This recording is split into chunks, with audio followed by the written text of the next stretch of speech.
Live Your Best Life series with Winederlust and Lib Creative.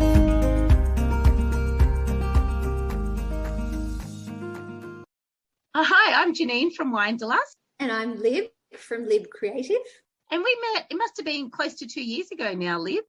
Yeah, we met a couple of years ago, just connecting through women's networking circles, and we just clicked, didn't we?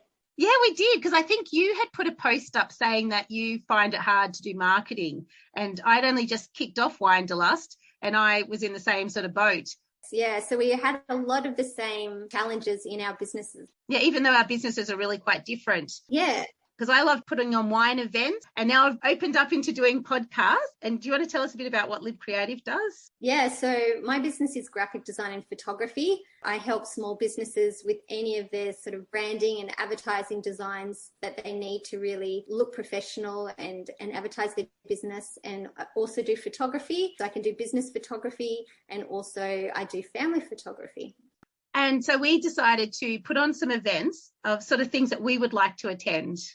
Yeah, so I think the idea kind of came about with how we could kind of bring our two businesses together. And that was really about, you know, a nice collaboration of what we would enjoy ourselves, and combining, you know, a wine event with taking photos and doing headshots of people. And we thought we'd see how that all went. But mostly it was about what kind of event would we want as Canberra women, and what would we want to learn. And it's about bringing like-minded people together, really. Yeah, I personally am very proud of the sort of events that we put on. We pulled together some fantastic speakers across the 2 seasons. Last year in 2020, we kicked off. We had 4 of our 6 speakers before we were hit by the first lockdown. And we both brought in different speakers. So our first speaker was Casey from Soup Creative, and she did like all about your social media. And you suggested Casey. Yeah, I came across her on Instagram, and I didn't know her, but I saw her doing the sort of things that I knew I wanted to know more about.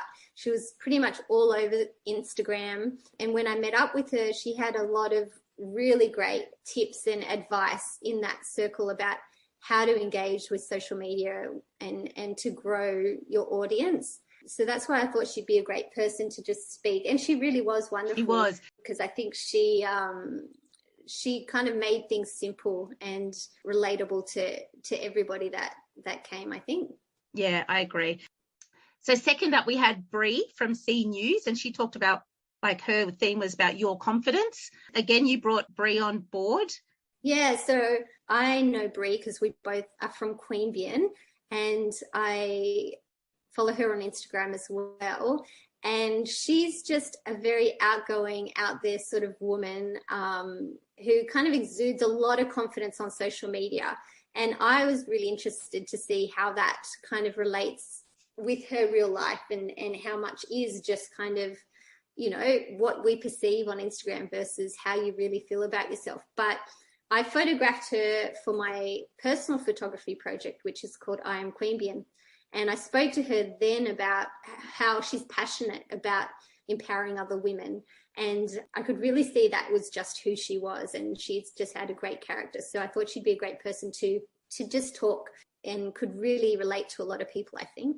Oh, yeah, I think so too. She was really great. And I think a lot of people walked away feeling a lot better in themselves. And I think she really knew how to say, don't care about anyone else and just focus on yourself. That It's not always all glitz and glam and I feel great about myself either. It's just about acceptance, and that's really important as well. Yeah. So next up we had Franki. She's a personal stylist, all about your style.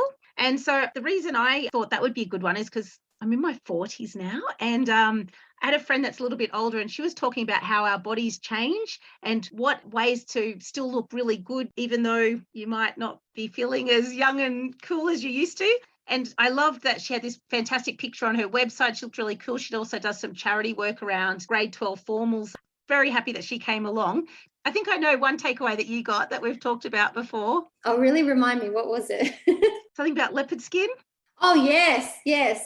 Leopard print goes with everything. Yeah. And I did. I went out. I bought myself a leopard print top. It was just a cheap one. I remember every time I wear it, everyone's like, that really suits you. Yeah, I'm a big fan of the leopard skin accessories now. Yeah. No, that was a lot of fun. And I think it was really, really eye-opening for a lot of women who came along, especially when she drew their body shapes on the wall. You know, people who weren't sure or not confident about it. Franki really had a way of just making people embrace their body shape and what they can do with it. So it was really well done. Yeah, no, that was a really fun night. I agree. And then our last one before the pandemic hit us was Katrina from Zero Waste Revolution about your waste reduction. And I guess I'm trying to be better with my waste and be more sustainable. And I know with recycling in Australia, a lot of it gets sent overseas. And so I just want to learn how to reduce it in the first place. I know I learned a lot from her about composting. I didn't realize there were so many different types of compost. And also she talked about things like taking your own Tupperware to the butcher, to her local butcher, and setting up that relationship so you didn't have so much wrapping and waste. Not using shampoo in plastic bottles, but now I get that shampoo soap, and I really quite enjoy that actually. But did you have any takeaways from that night? It's more about sticking in my head, because I often think back to that, all the things that she spoke about. So, and it was more about just doing little things that you can do and not getting overwhelmed by everything, thinking, oh, I'm not doing a good job and I should be doing more. But just if you see something that you can do and you do it, that it can make that little bit of difference and contribute to reducing the world's waste. So yeah, it was very interesting and definitely stuck in my head and gets me, collecting all my soft plastics. And I found, looking down my street at everybody's bins, when I see people's red bins overflowing, and our bin's never full. So I'm quite proud of that. Yeah, it certainly makes you more mindful of things that you buy. I know that for me, and how much packaging's on things, and really trying to use things again if I can. So their website I know has some really good ideas and stuff as well. So we kicked off season 2 with the speakers that missed out on season 1. Serena from the Joyful Frugalista, talking about your money joy. So she was our first speaker this year. So Serena's all about having the abundant and joyful lifestyle without the price tag. And we know her both quite well. So it's a sort of a no-brainer to have her come along.